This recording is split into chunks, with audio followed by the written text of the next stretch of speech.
The winter wind rattled the loose boards of the abandoned barn as Mabel Sullivan clutched her infant daughter closer to her chest, desperate to shield the tiny body from the biting cold that seeped through every crack in the weathered wood.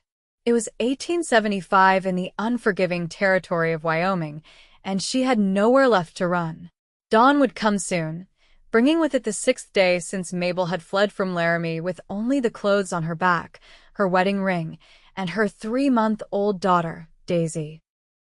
The memory of her husband's rage still burned fresh in her mind, his drunken shouting, the crack of his palm against her cheek, and the terrifying moment when he had turned his fury toward their infant daughter's cradle.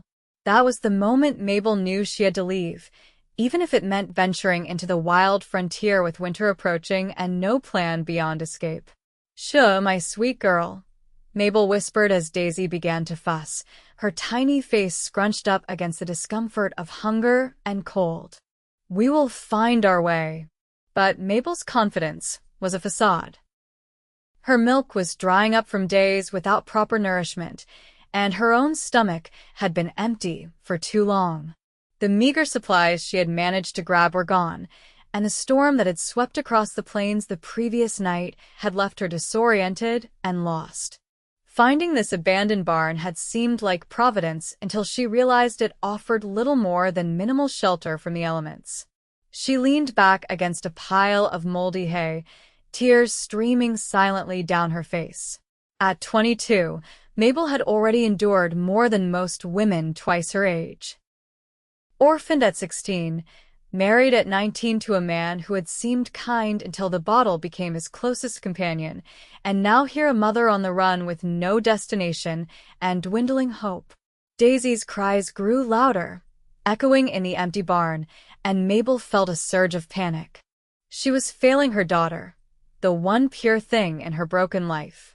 As the baby's wails intensified, Mabel began to sing softly, a lullaby her own mother had sung to her long ago. The melody was interrupted by the sound of approaching hoofbeats. Fear seized her throat. Had Thomas somehow tracked her down? Or was it someone worse, one of the countless dangers a woman alone faced in these territories? She gathered Daisy closer and scrambled deeper into the shadows of the barn, desperate to remain hidden. The wooden door creaked open, and a tall silhouette appeared against the faint light of dawn. A man broad-shouldered and wearing a long duster coat that flapped in the wind. A cowboy, by the look of his worn boots and the hat pulled low over his face. "Hello." His voice was deep but not threatening, carrying a note of surprise. "Is someone in here?" Mabel remained silent, praying Daisy would do the same, but her infant daughter had other ideas. A piercing cry erupted from the bundle in her arms, and Mabel's heart sank. The man's head turned in their direction. "I can't hear you," he said, stepping further into the barn. "I ain't looking for trouble. This is my property, is all." His property? Mabel's hopes crumbled further. Not an abandoned barn after all, but a trespassing charge to add to her mounting problems. As he approached, Mabel could make out more of his features. He was younger than she had initially thought, perhaps 30, with a weathered face and eyes that seemed to catch what little light filtered through the cracks in the walls. His beard was neatly trimmed, unusual for a frontier man, and there was something in his posture that spoke of both strength and restraint. "Please," Mabel found her voice, though it emerged as little more than a whisper. "We mean no harm. We just needed shelter from the storm." The cowboy stopped a respectful distance away, then slowly crouched down to meet her eye level. "You and your little one been out in that storm all night?" Mabel nodded, trying to quiet Daisy's increasingly desperate cries. The man's gaze softened as it fell on the infant. "That baby sounds hungry." "She is," Mabel admitted, shame coloring her words. I haven't been able to feed her properly." He stood up suddenly, and Mabel tensed, but he only moved toward the barn door. "Wait here. I've got a cabin about 100 yards from here. Going to get some supplies." Before she could respond, he was gone, the door swinging shut behind him. Mabel considered fleeing while he was gone. But where would she go? The prairie stretched endlessly in all directions, and she had no strength left for running. Minutes later, the door opened again, and the cowboy returned carrying a canvas bag and a steaming mug. He approached slowly, as one might approach a wounded animal, and extended the mug toward her. "Coffee," he explained. "It's hot and sweet. Might help you some." Mabel hesitated only briefly before taking the mug with one hand, balancing Daisy in the crook of her other arm. The warmth against her frozen fingers was almost painful, but the first sip of sweet, hot coffee brought tears to her eyes. "Thank you," she whispered. The man nodded, then reached into his bag and pulled out a small jar. "Got some goat's milk here. For the little one. It ain't mother's milk, but it might ease her hunger some." Mabel stared at him, suspicious yet desperate. "Why are you helping us?" The man was quiet for a long moment, his gaze fixed on some distant point beyond the barn walls. "Because there was a time when no one helped me," he finally said. "And I swore I wouldn't be that kind of man." He introduced himself as Fletcher Abernathy, owner of a small ranch a few miles from Wheatland. He had come to check on this outlying barn after the storm, not expecting to find a woman and child seeking refuge inside. As Mabel fed Daisy the goat's milk using a small cloth as a wick, Fletcher built a small fire in the ancient stone hearth at the far end of the barn. The warmth began to seep into her bones, and for the first time in days, Mabel felt the tight knot of fear in her chest begin to loosen slightly. "You running from something, madam?" Fletcher asked without looking at her, his attention seemingly focused on tending the fire. Mabel swallowed hard. "Someone." He nodded as if that was all the explanation needed. "Where you headed?" "I don't know," she admitted. "Anywhere he isn't." Fletcher added another piece of wood to the fire. "There's a town about 15 miles west. Could take you there if you'd like." And then what? The question escaped before Mabel could stop it, carrying all the hopelessness she felt. Fletcher turned to face her fully, his expression unreadable in the flickering firelight. "Or," he said slowly, "I could take you both back to my place.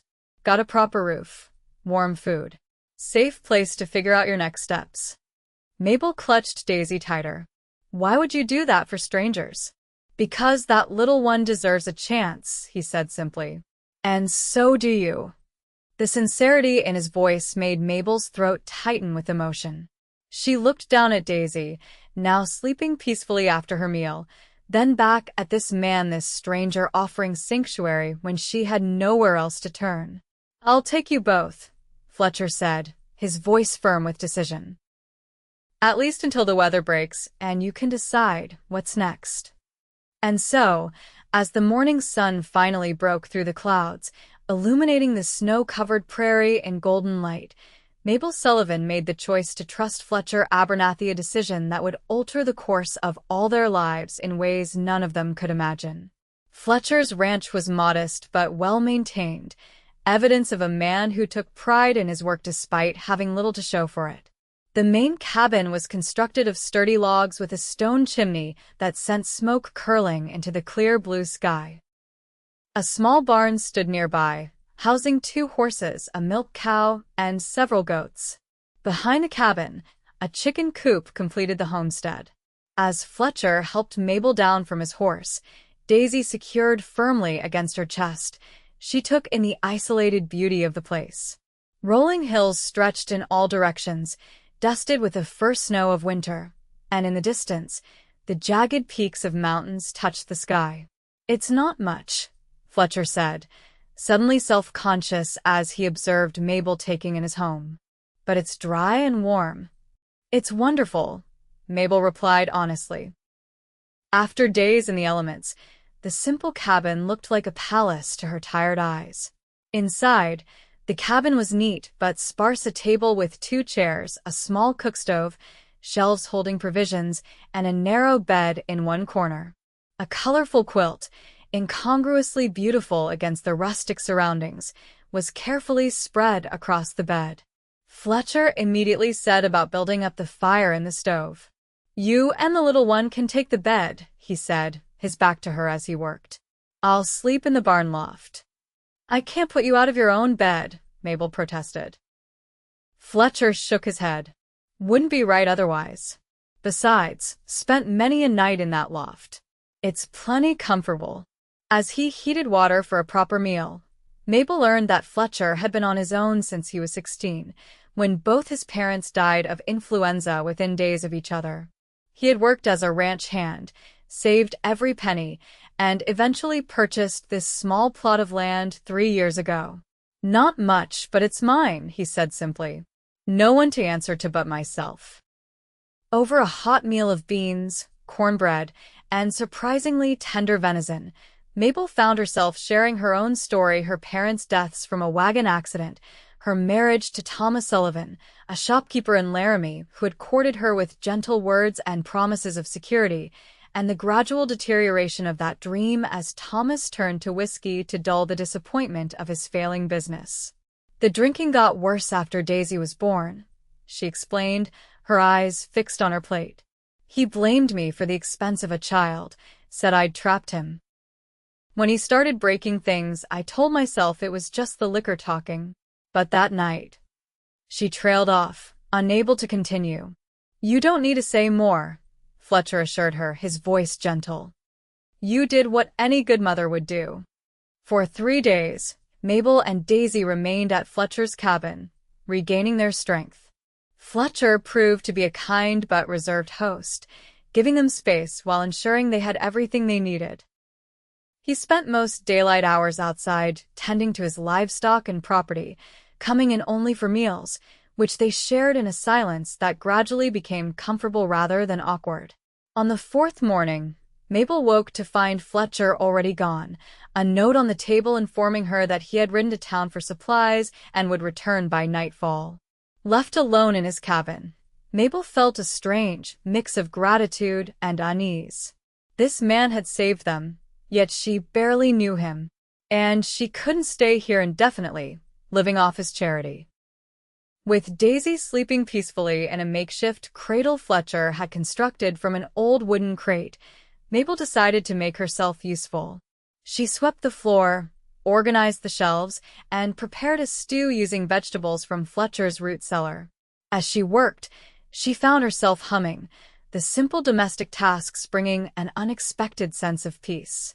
In the late afternoon, as she hung freshly washed linens on a line near the cabin, Mabel spotted Fletcher returning, his horse loaded with supplies. He slowed as he approached, his expression unreadable as he took in the sight of her hanging his laundry. "You didn't have to do that," he said as he dismounted, his tone difficult to interpret. "I wanted to," Mabel replied. "It seemed the least I could do." Fletcher nodded, then began unloading his purchases. Among the expected provisions were unexpected items: a small wooden rocking chair, fabric, thread, and a rag doll with button eyes. "What's all this?" Mabel asked, confused. Fletcher looked almost embarrassed. "Thought you might be more comfortable with a proper chair for feeding the baby," he explained. "The fabric is for... well, I figured you might need some things, being that you left in a hurry. The doll." He trailed off, shrugging. Every child should have something to hold on to. Mabel stared at him, this quiet cowboy who had thought to bring a doll for a baby too young to even play with it yet. Something warm bloomed in her chest, something she hadn't felt in a very long time. "Thank you," she said softly, "for everything."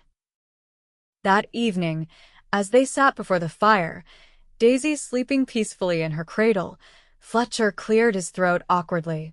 "Been thinking," he began, his eyes fixed on the flames. "Winter's coming on fast. Roads will be bad soon, maybe impassable for weeks at a time." Mabel felt a flutter of anxiety. Was he telling her they needed to leave before the weather turned?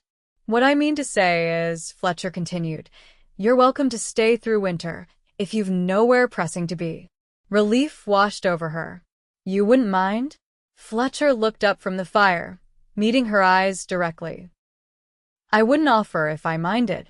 I can work," Mabel said quickly. I can cook and clean, help with whatever needs doing. I won't be a burden. Never thought you would be, Fletcher replied. Then, more hesitantly, truth is, place feels different with you and the little one here. Better somehow. It was the most personal thing he had said to her, and Mabel felt her cheeks warm under his gaze. Then we'll stay, she said simply, until spring. And so began an arrangement neither of them could have anticipated. As November turned to December and the first heavy snows blanketed the Wyoming landscape, Mabel and Fletcher fell into a rhythm of shared duties and quiet companionship. During the days, Fletcher taught Mabel about ranch life, how to milk the goats, collect eggs without disturbing the hens too much, and even how to chop wood effectively. In the evenings, after Daisy was asleep, they would sit by the fire, sometimes talking, sometimes just enjoying the peaceful silence. Fletcher proved to be surprisingly well-read for a frontier rancher, with a small collection of books he treasured. Sometimes he would read aloud, his deep voice giving life to the words on the page, while Mabel mended clothing or worked on the quilt she was making from the fabric he had brought her. As Christmas approached, Mabel noticed Fletcher becoming more withdrawn, spending longer hours in the barn even as the weather worsened. One evening, when he returned to the cabin with snow crusting his beard and exhaustion lining his face, she finally asked what was troubling him. "Nothing troubling me," he insisted, stomping snow from his boots. "Fletcher," Mabel said firmly, "I may not know you well, but I know when something's not right." He sighed heavily, removing his coat and hanging it by the door. "Christmas was my mother's favorite time," he finally admitted. "Haven't much celebrated it since she passed. Just brings memories is all." Mabel's heart ached for him. "Perhaps new memories wouldn't be such a bad thing," she suggested gently. "Especially for Daisy's first Christmas." Something in Fletcher's expression softened. "Suppose you're right about that." The next day, Fletcher returned from checking his trap lines with not only 2 rabbits for dinner, but also a small pine tree strapped to his horse. Together, they set it up in the corner of the cabin, and Mabel fashioned simple decorations from pine cones, dried berries, and scraps of colorful fabric. On Christmas morning, Mabel woke to find a small package wrapped in brown paper at the foot of the bed. Inside was a silver locket, simple but beautiful, with enough space inside for a tiny lock of Daisy's hair. "It was my mother's," Fletcher explained when she emerged from behind the curtain he had hung to give her privacy in the small cabin. "Thought you should have something special." Mabel found herself blinking back tears. "I have nothing to give you in return." Fletcher smiled, a rare, full smile that transformed his serious face. "You already have," he said simply, nodding toward Daisy, who was contentedly cooing in her cradle. First Christmas in a long time that felt worth celebrating. That night, after a feast of roast rabbit, preserved vegetables, and a sweet pudding Mabel had somehow managed to create from their limited stores, they sat before the fire, Daisy asleep between them on a blanket. The cabin was warm, fragrant with pine and wood smoke, and lit by the gentle glow of candles. "I never thanked you properly," Mabel said suddenly, breaking the comfortable silence.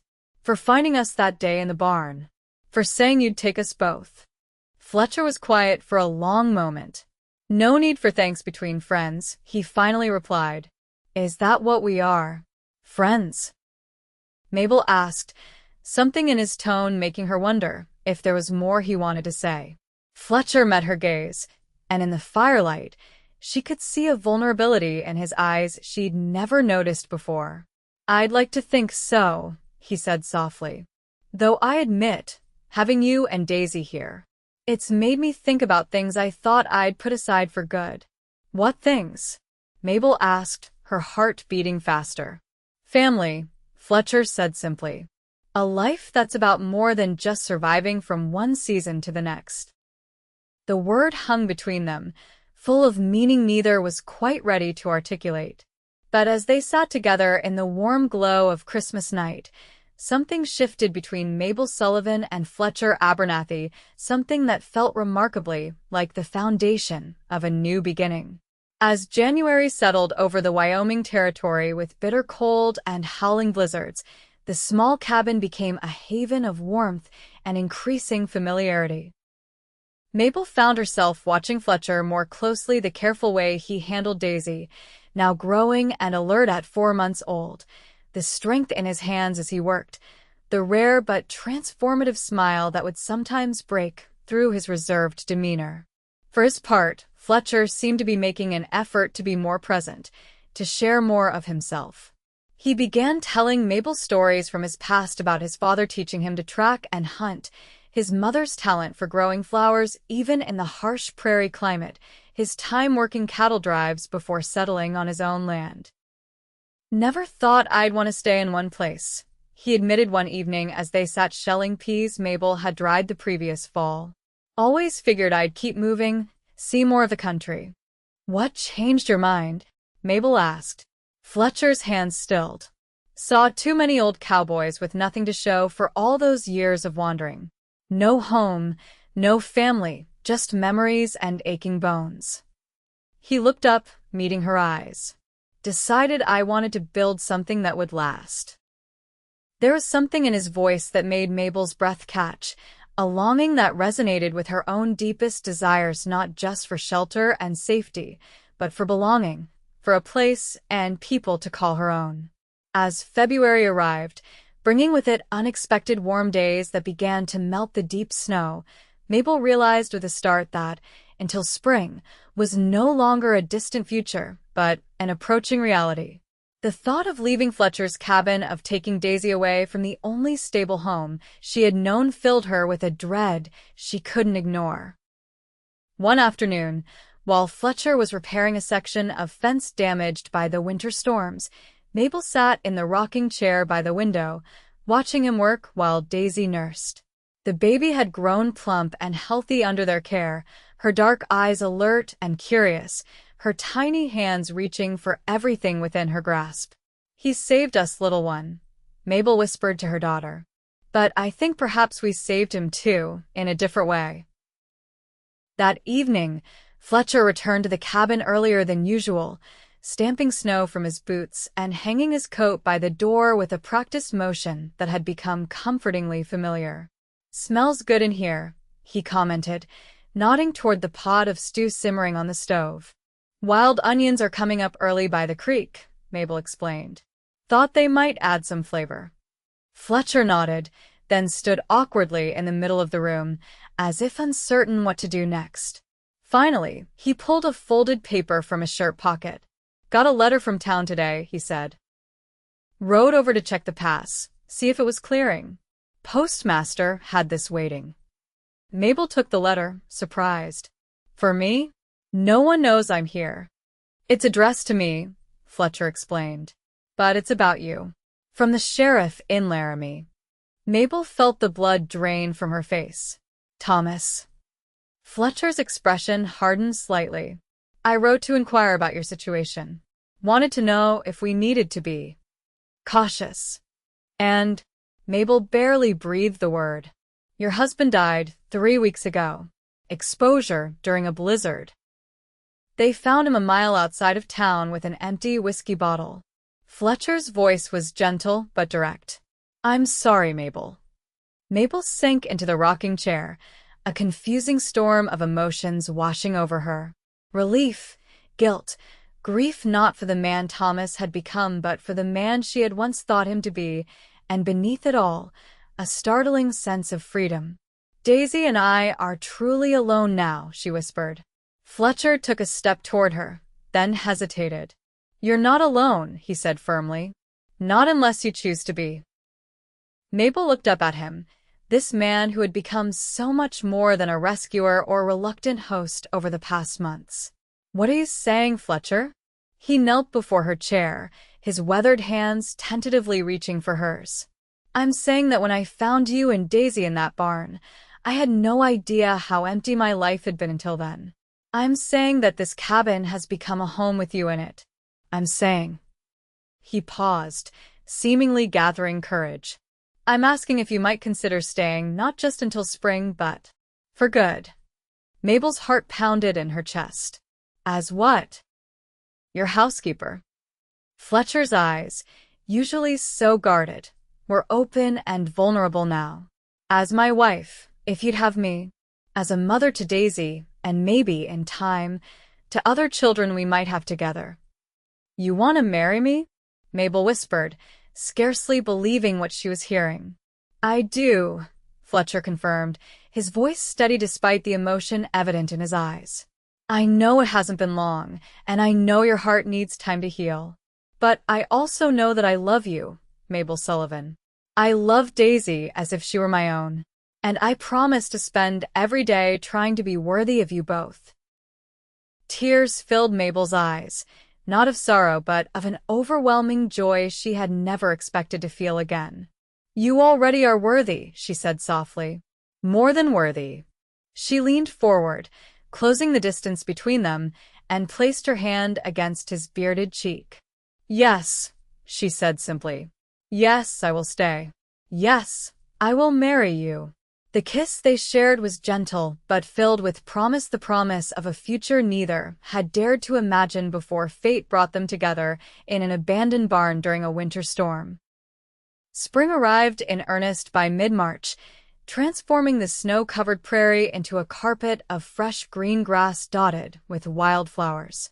With the improved weather came the opportunity to make their arrangement official. Fletcher rode into town and returned with news that the circuit preacher would be arriving the following Sunday. We could wait for him to come this way, Fletcher offered. Or we could go into town for the service, make a proper event of it. Mabel considered the options. I think I'd prefer something simple, here at home, she decided. Just us and Daisy, and perhaps a few of your neighbors as witnesses. Fletcher nodded, clearly pleased with her choice. I'll spread the word. Not that there are many neighbors to invite, nearest ones 3 miles away. The wedding preparations were modest but meaningful. Mabel used some of the fabric Fletcher had brought her to sew a new dress, pale blue calico, with a lace collar she had salvaged from one of her old garments. Fletcher mended his best shirt and polished his boots until they shone. The morning of their wedding day dawned clear and mild. The Johnsons, an elderly couple who ran the closest neighboring ranch, arrived early to help with preparations, Mrs. Johnson immediately taking charge of Daisy, while Mr. Johnson and Fletcher prepared a pit for the barbecue. By noon, a small gathering had assembled. The Johnsons, the blacksmith from town and his wife, the postmaster, and 2 ranch hands who worked for a larger outfit to the north. The preacher, a kind-faced man named Reverend Williams, arrived on horseback, his Bible secured in his saddlebag. The ceremony took place in front of the cabin, with the spring green prairie stretching behind them and the mountains standing witness in the distance.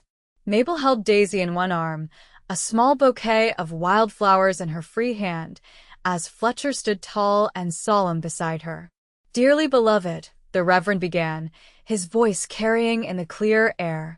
We are gathered here today to join this man and this woman in holy matrimony. As the simple vows were exchanged, Mabel felt a sense of rightness wash over her. This was not the grand church wedding she had once dreamed of as a young girl, but it was infinitely more precious, a true joining of hearts, a promise made not out of desperation or necessity, but out of genuine love and choice. I now pronounce you husband and wife, the Reverend concluded. What God has joined together, let no man put asunder. Fletcher leaned down and kissed her, a gentle but firm promise, and their small audience broke into cheers and applause. Daisy, startled by the noise, began to cry, bringing laughter from the gathering. Already objecting to her pa kissing her ma, Mr. Johnson joked, and Mabel felt her heart swell at hearing Fletcher referred to as Daisy's father so naturally. The celebration that followed was simple but joyous: barbecued venison, fresh bread, preserves, and a small cake Mrs. Johnson had insisted on baking as her gift to them.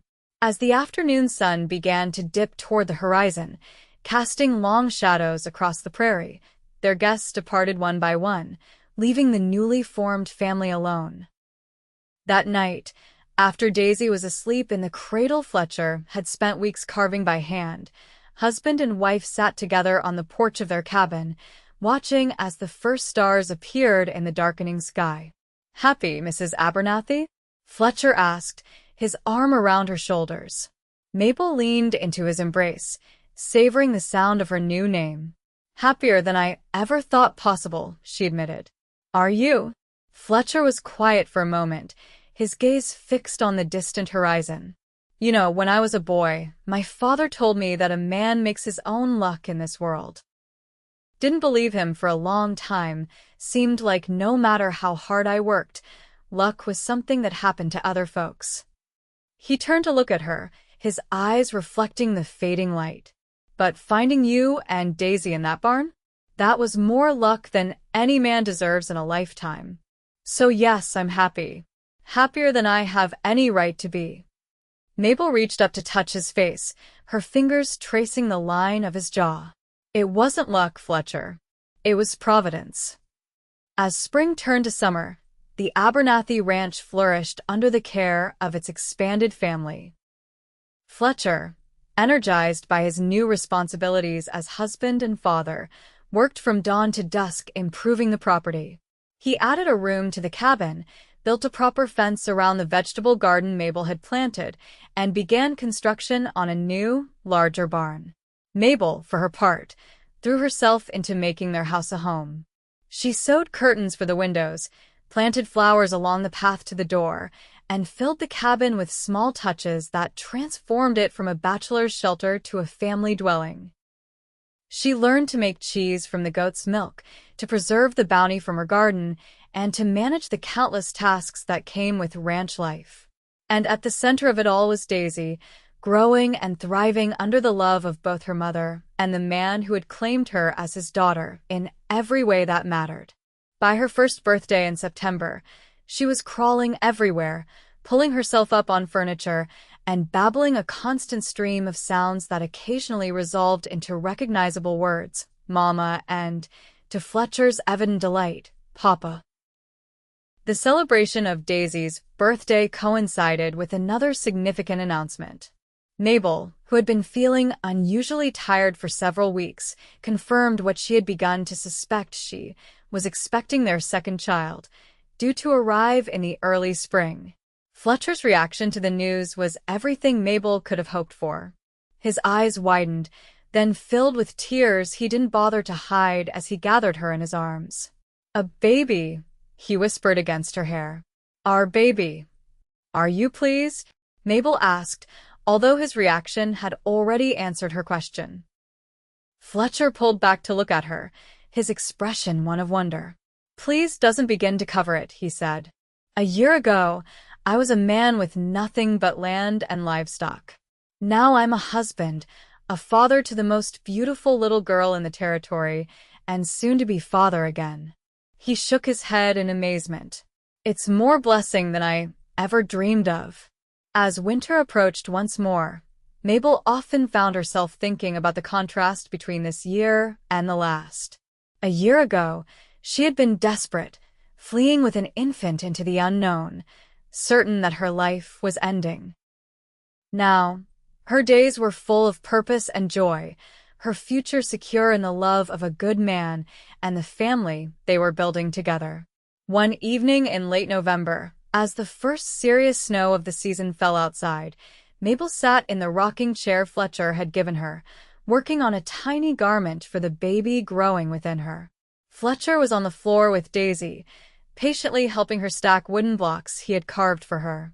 "Up," Daisy demanded, her dark curls bouncing as she pointed to the tower of blocks. "Higher," Fletcher asked, adding another block to the precarious structure. "Like this?" Daisy clapped her hands in delight, then immediately reached out to topple the tower, dissolving into giggles as the blocks scattered across the floor. "Again," she insisted, already gathering blocks for a new tower. Fletcher laughed, the sound filling the warm cabin. "You're a demanding little miss, aren't you?" he teased, but his eyes were full of such love that Mabel felt her own heart constrict with emotion. Later, after Daisy was asleep in her own small bed in the new room Fletcher had built, husband and wife lay together in the quiet darkness, the only sounds the crackling of the fire and the occasional howl of a distant coyote. "Do you ever think about that day?" Mabel asked softly. "The day you found us in your barn?" Fletcher's hand moved to rest on the gentle swell of her belly. "Every day," he admitted. "Sometimes I think about what might have happened if I hadn't checked the barn that morning. If I'd waited another day." Mabel shivered, despite the warmth of the bed. "I try not to think about that.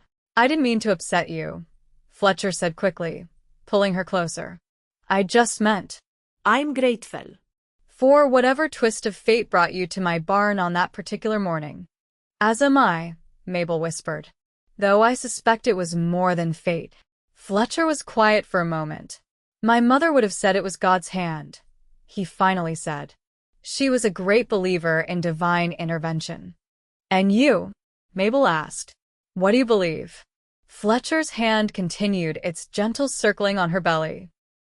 "I believe that sometimes, when we're at our lowest point, the universe or God, or whatever name you want to give it, offers us a chance. A door opens, and we have to decide whether to walk through it." "And you decided to walk through it," Mabel said softly. "You could have sent us on our way with some food and directions to town. Instead, you said, 'I'll take you both,'" Fletcher finished for her. "Best words I ever spoke, even if I didn't know it at the time." As winter deepened, bringing with it short days and long nights, the Abernathy family settled into a rhythm of cozy domesticity. The cabin, snug against the howling winds, became a sanctuary of warmth and love. Fletcher had installed a larger stove before the cold set in, ensuring that every corner of their expanded home stayed comfortable even during the harshest weather.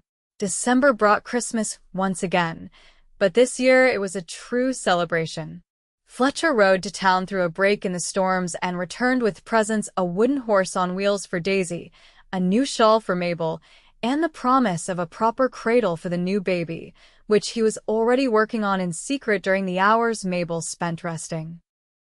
The new year arrived with a blizzard that kept them housebound for nearly a week, but they were well provisioned and content in each other's company. Fletcher used the forced confinement to teach Daisy new words and songs, while Mabel completed the quilt she was making for the baby's arrival. By February, Mabel's pregnancy was advanced enough that her movements had slowed considerably. Fletcher took on more of the indoor chores, insisting that she rest as much as possible. His concern for her well-being was touching, if occasionally smothering. "I'm with child, not made of glass," Mabel reminded him one afternoon when he tried to prevent her from carrying a basket of laundry. "Women have been having babies since the beginning of time, many of them while working far harder than I am." Fletcher's worried expression didn't ease. "Most of those women weren't my wife," he pointed out. "And they weren't carrying my child." Mabel softened, setting down the basket to cup his face in her hands. "We're both fine," she assured him. "The baby is strong, feel how he kicks." She placed his hand on her swollen belly, where the baby was indeed making its presence known with forceful movements. Fletcher's face transformed with wonder, as it did every time he felt the baby move. "You think it's a boy?" Mabel smiled. "Just a feeling. Would that please you?" "Boy or girl makes no difference to me," Fletcher said honestly. "Healthy is all I care about. Healthy baby, healthy mother." As March arrived, bringing with it the first tentative signs of spring, Mabel's time drew near. Fletcher had arranged for Mrs. Johnson to come stay with them when the baby's arrival was imminent, as the elderly woman had experienced midwifing and the doctor in town was often unavailable. The night Mabel's labor began, a gentle rain was falling, washing away the last of the winter snow and bringing the scent of damp earth through the open window. The pains started gradually, waking her from a restless sleep, and she lay quietly for a time, not wanting to alarm Fletcher until she was certain.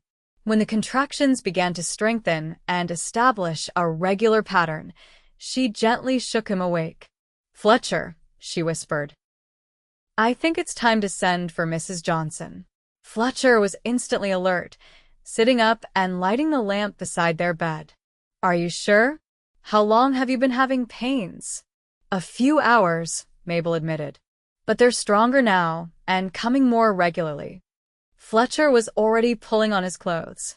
"I'll saddle the horse and ride over right away. Will you be all right until we return?" Mabel nodded, trying to appear calmer than she felt. "Daisy is still sleeping. I'll be fine. This isn't my first time, remember." Nevertheless, Fletcher hesitated at the bedroom door. "I don't like leaving you." "Go," Mabel urged, managing a smile despite the contraction that was building. "The sooner you leave, the sooner you'll return with help." The hours that followed were a blur of pain and determination for Mabel. Mrs. Johnson arrived just as dawn was breaking, immediately taking charge with quiet efficiency. She shooed Fletcher out to the main room, where he paced anxiously, occasionally checking on Daisy, who had woken confused by the unusual activity. The labor progressed steadily throughout the morning and into the afternoon. Fletcher remained close, bringing water and towels as needed, speaking words of encouragement through the door, and keeping Daisy occupied and away from the birthing room. Finally, as the sun was beginning its descent toward the western horizon, the distinctive cry of a newborn filled the cabin. Fletcher, who had been showing Daisy how to draw shapes in a pan of flour, froze at the sound, his eyes wide with emotion.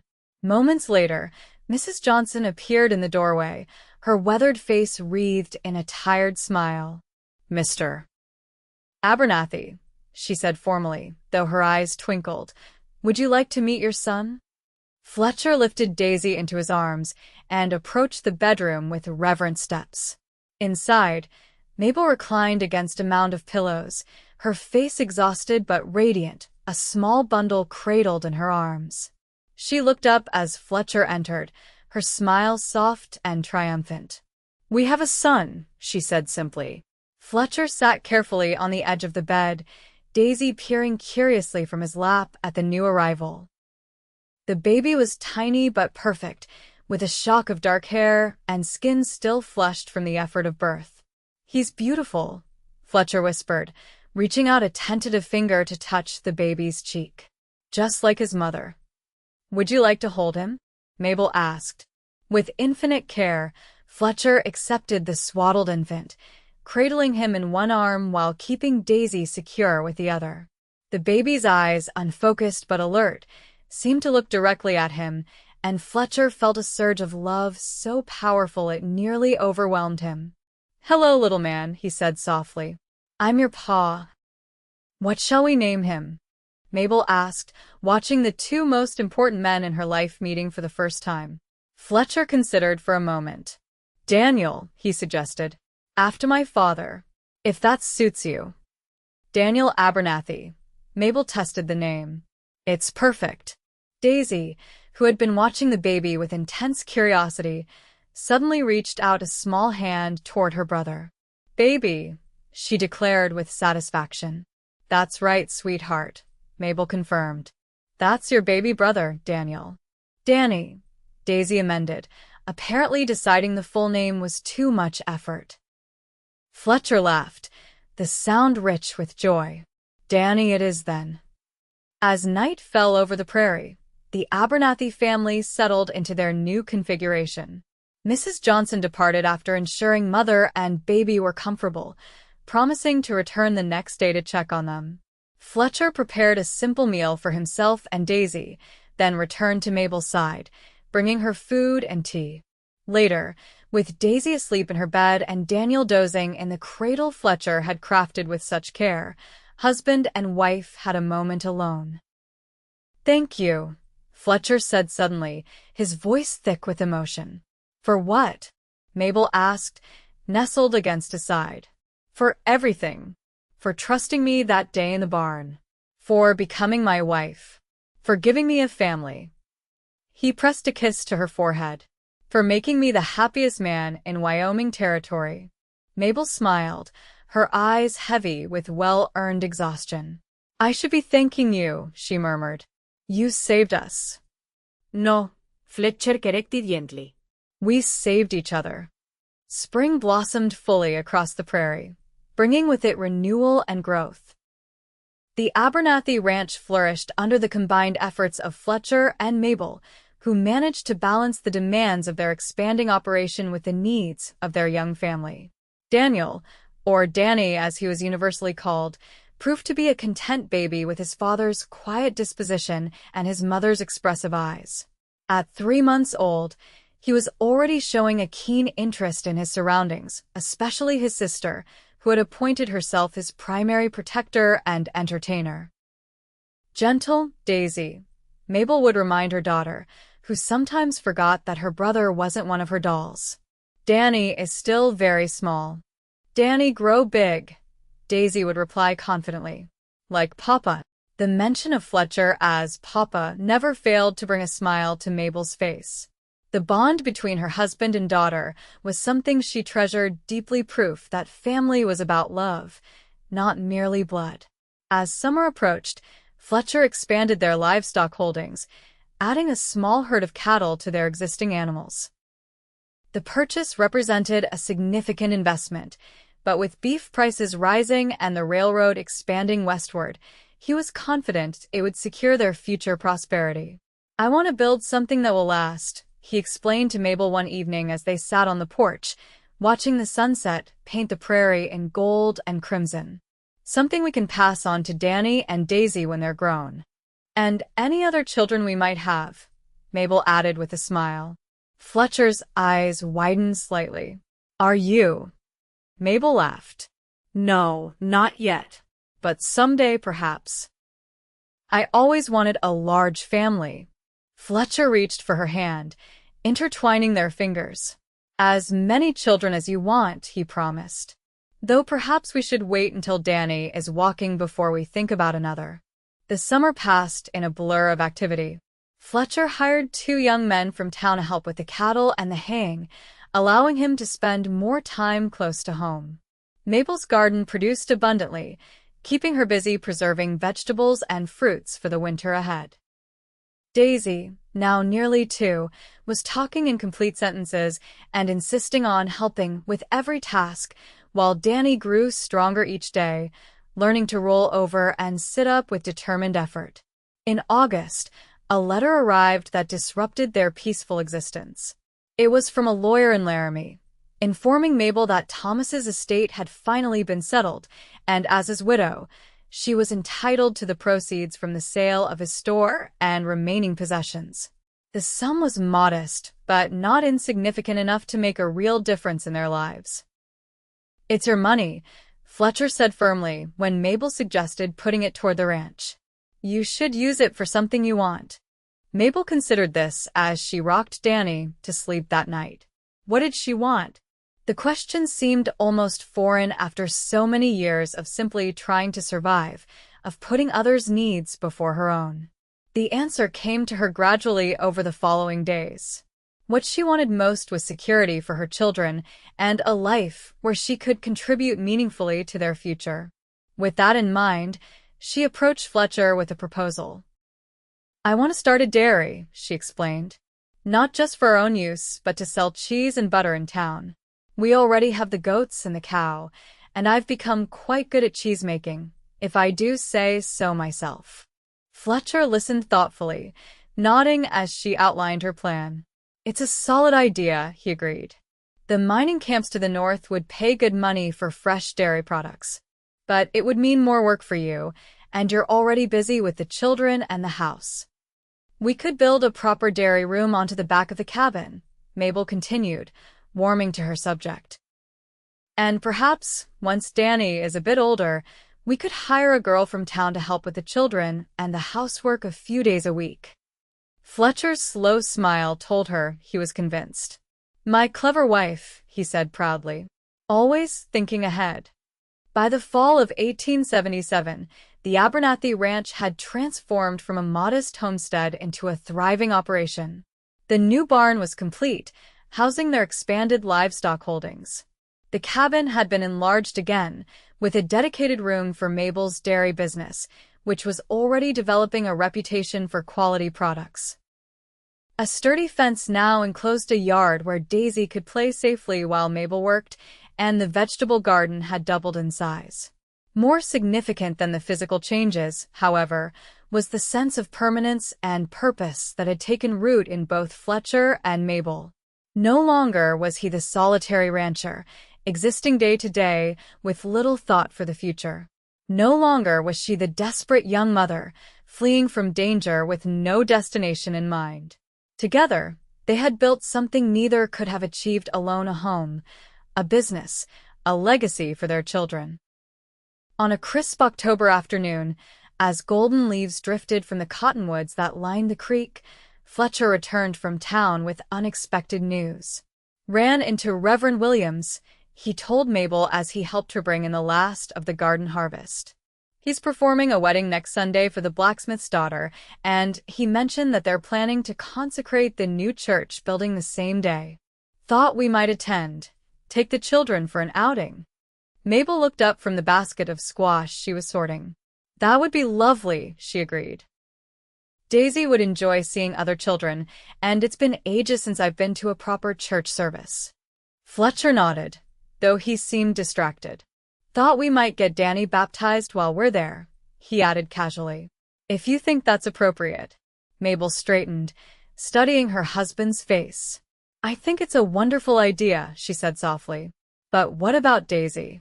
She's never been baptized either." A shadow crossed Fletcher's face. "Wasn't sure if you'd want that, given that Thomas is her father by blood?" Mabel finished for him. She set down the basket and crossed to where Fletcher stood, taking both his hands in hers. "Fletcher Abernathy, you have been more of a father to Daisy in these past 2 years than Thomas was in the months he had with her. You love her, provide for her, protect her. You are her father in every way that matters." Fletcher's eyes shone with emotion. "I do love her," he said simply. "Just as much as Danny." "Then we'll have them both baptized," Mabel decided, as brother and sister, with their parents standing proudly beside them. The Sunday of the church consecration dawned clear and beautiful, with just enough crispness in the air to hint at the winter to come. Mabel dressed Daisy in a new dress she had sewn from pale yellow calico, while Fletcher carefully buttoned Danny into the christening gown that had once been his own, preserved by his mother and discovered in a trunk in the barn loft. The trip to town was a festive affair, with Fletcher driving the wagon he had purchased that summer, Mabel beside him holding Danny, and Daisy perched between them, her excitement at the rare outing evident in her constant stream of questions and observations. The new church was a simple white clapboard building with a modest steeple, but to eyes accustomed to the unbroken horizons of the prairie, it seemed an impressive structure indeed. The pews were filled with families from town and the surrounding ranches, many of whom greeted the Abernathys with friendly nods and smiles. During the service, as Reverend Williams spoke of community and faith and the importance of creating places of worship in the wilderness, Mabel found herself reflecting on the journey that had brought her to this moment. 2 years ago, she had been alone and afraid, with no hope and no future. Now she sat in a church pew beside her husband, their daughter leaning against her arm, their son sleeping peacefully in Fletcher's careful embrace. After the main service concluded and the church building was officially consecrated, Reverend Williams invited the Abernathy family forward for the baptism of their children. As they stood before the congregation, Mabel felt a surge of pride and gratitude so intense it brought tears to her eyes. "Daniel James Abernathy, I baptize you in the name of the Father, and of the Son, and of the Holy Spirit," the Reverend intoned, sprinkling water on the baby's forehead. Danny, startled by the cool water, let out a surprised cry before settling back into Fletcher's arms. "Daisy Elizabeth Abernathy," the Reverend continued, and Mabel heard the slight emphasis he placed on the surname, a public acknowledgement of Fletcher's role as Daisy's father. I baptize you in the name of the Father, and of the Son, and of the Holy Spirit." Daisy, unlike her brother, seemed fascinated by the ceremony, reaching up to touch the water on her forehead with curious fingers. "Wet," she announced to the congregation, drawing chuckles from those assembled. "May these children grow in the knowledge and love of the Lord," Reverend Williams concluded, guided by the example of their parents and surrounded by the support of this community. As they returned to their seats, Mabel noticed that Fletcher's cheeks were damp with tears he made no attempt to hide. She reached for his hand, squeezing it gently in understanding. This public recognition of their family, of the bonds they had formed through choice rather than circumstance, meant as much to him as it did to her. Following the service, the congregation gathered outside for a community picnic. Fletcher and Mabel found themselves welcomed into conversations and introduced to families they had not yet met. Daisy quickly found playmates among the other children, while Danny was passed from one admiring church lady to another, each proclaiming him the spitting image of his father. Late in the afternoon, as they prepared to return home, Reverend Williams approached them with a small package. "A gift for the children," he explained, handing it to Mabel. "A Bible for your family. I've taken the liberty of inscribing their baptism date on the family record page."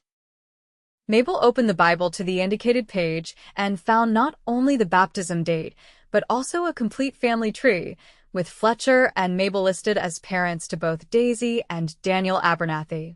"Thank you," she said, her voice thick with emotion. "This means more than you know." The Reverend smiled kindly.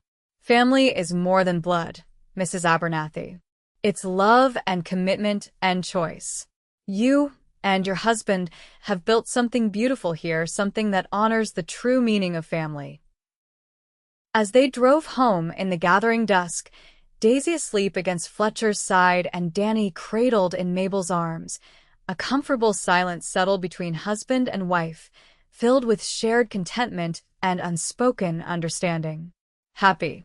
Fletcher asked finally, his voice barely audible above the creak of the wagon wheels and the steady rhythm of the horses' hooves.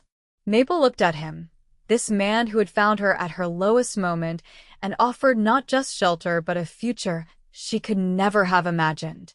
"Completely," she replied. "Are you?" Fletcher's gaze swept over his sleeping children, then returned to his wife's face, love evident in every line of his expression. "More than I have words to express," he said simply. And as the wagon continued its journey across the darkening prairie, toward the lights of home visible in the distance, Mabel Sullivan Abernathy knew with absolute certainty that the desperate woman she had been 2 years ago clutching her baby in a barn with nowhere to go and no hope left would scarcely recognize the life she now lived. A life transformed by the simple words of a loner cowboy who had said, "I'll take you both," and in doing so, had changed everything. By the 5th anniversary of that fateful day in the barn, the Abernathy Ranch had become one of the most prosperous in the county.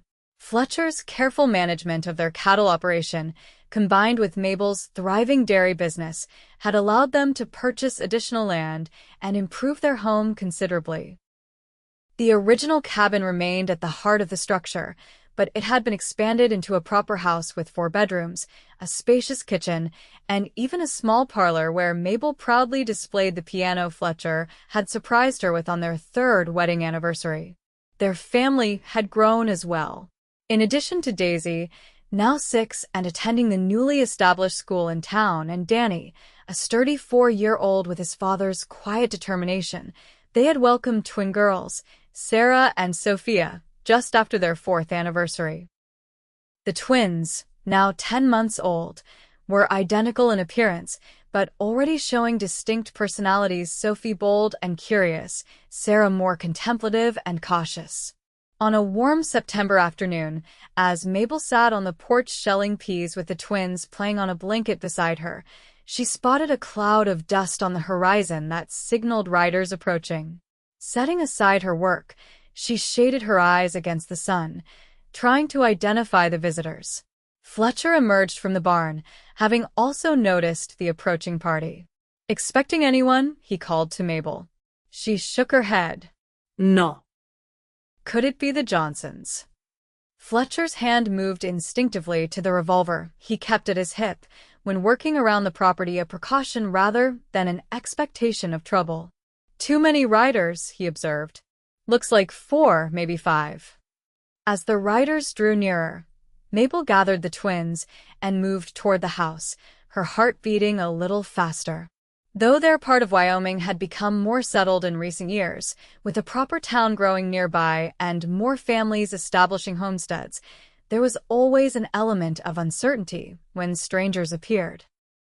Fletcher positioned himself between the approaching riders and the house, his stance casual but alert. As the party came into clearer view, however, his posture relaxed noticeably. "It's all right," he called to Mabel. "It's Sheriff Taylor and some others from town." Mabel set the twins back on their blanket and returned to the porch steps, watching as the riders approached.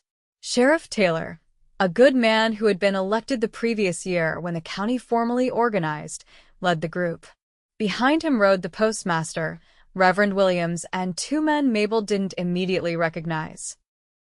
"Afternoon, Fletcher, Mrs. Abernathy," the sheriff greeted as the party reined in before the house. "Hope we're not intruding on your day." "Not at all, Sheriff," Fletcher replied, though his curious expression made it clear he was wondering about the purpose of this unexpected visit. "What brings you all the way out here?" The sheriff dismounted, followed by the others. "Well, we've come on official business of a sort," he explained, removing his hat respectfully as he approached Mabel. "Madam, gentlemen, might we trouble you for a few minutes of your time?" Fletcher and Mabel exchanged puzzled glances, but of course invited the visitors inside. Mabel quickly prepared coffee, while Fletcher seated their guests in the parlor, the twins watching wide-eyed from their playpen in the corner. Once everyone was settled with coffee and the molasses cookies Mabel had baked that morning, Sheriff Taylor cleared his throat importantly. "Fletcher, Mrs. Abernathy, I'd like to introduce Mr. Harrison from Cheyenne," he said, gesturing to one of the men Mabel hadn't recognized. "He's with the territorial government. And this is Mr. Peterson, editor of our local newspaper." Fletcher nodded politely to both men, though his expression remained cautious. "Gentlemen, what can we do for you?" Mr. Harrison, a thin man with spectacles and a serious demeanor, leaned forward slightly. "Mr. Abernathy, Mrs. Abernathy, I've been sent to inform you that you've been selected as this year's recipients of the Territorial Award for Agricultural Excellence." Mabel blinked in surprise, while Fletcher seemed momentarily speechless. "It's quite an honor," Mr. Harrison continued. "The award recognizes homesteaders who have demonstrated exceptional innovation, industry, and contribution to their community. Your combined cattle and dairy operation, particularly Mrs. Abernathy's development of specialty cheeses that are now being shipped as far as Denver, has drawn considerable attention." "We had no idea we were even being considered," Mabel said, finding her voice at last. Mr. Peterson, the newspaper editor, smiled broadly. "That's part of the selection process, madam.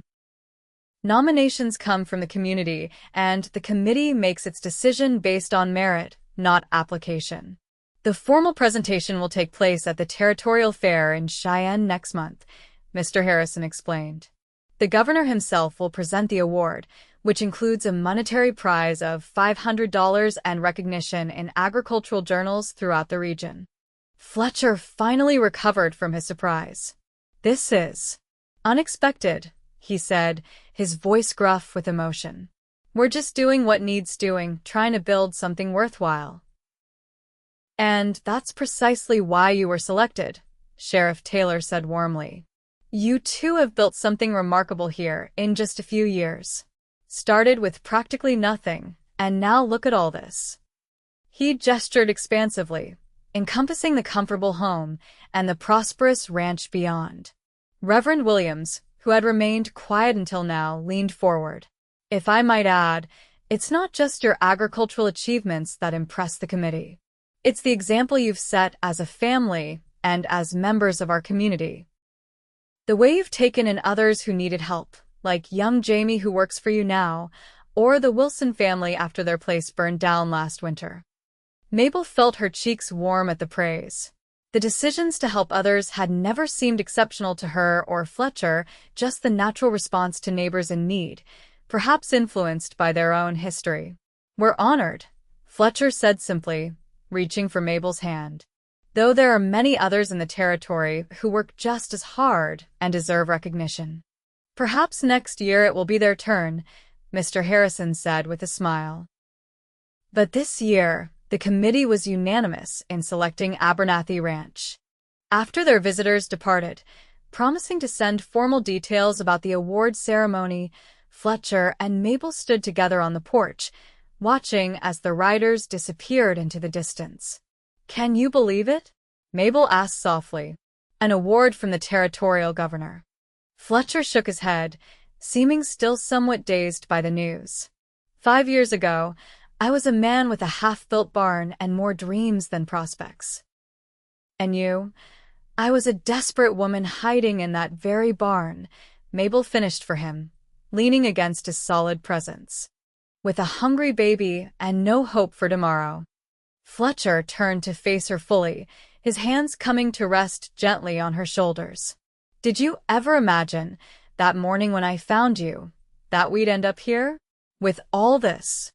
He gestured toward their home, the well-maintained buildings of the ranch, the pastures where their cattle grazed, and beyond that, to the schoolhouse in town where Daisy was learning to read and write. Mabel smiled, shaking her head.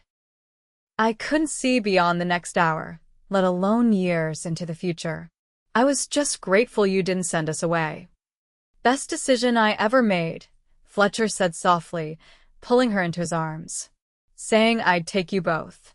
As the sun began its descent toward the western horizon, painting the prairie in gold and amber, Mabel thought about the long, sometimes difficult journey from that desperate morning to this moment of recognition and contentment. There had been challenges along the way: harsh winters, drought summers, the difficult birth of the twins that had nearly cost Mabel her life, financial worries when cattle prices dropped unexpectedly. But through it all, they had faced each challenge together, their partnership growing stronger with each obstacle overcome. The frightened, broken woman who had fled her abusive husband with only her baby and the clothes on her back had become a confident, respected member of the community, a successful businesswoman, a loving mother to 4 children, and a devoted wife to a man whose quiet strength had never wavered. "What are you thinking about?" Fletcher asked, noticing her reflective expression. Mabel smiled up at him, her heart full.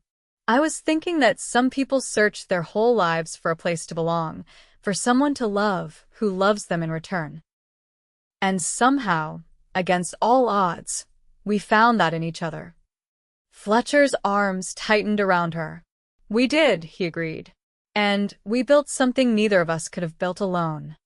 As they stood together, watching the sunset paint the sky in brilliant hues of pink and orange, the sounds of their children's laughter drifted from inside the house Daisy home from school and entertaining her younger siblings with stories and games.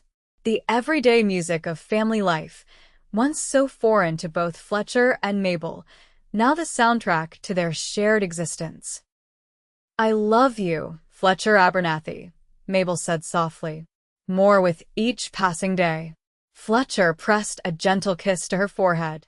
"And I love you, Mabel Abernathy. You and our children are the greatest blessing of my life." And as darkness fell over the Wyoming prairie, stars emerging one by one in the vast sky above, the light from the Abernathy home shone steadily, a beacon of warmth and love in a still wild land, a testament to the power of compassion, courage, and the simple, life-changing words spoken by a lonely cowboy who found a woman and child in need and said, "I'll take you both."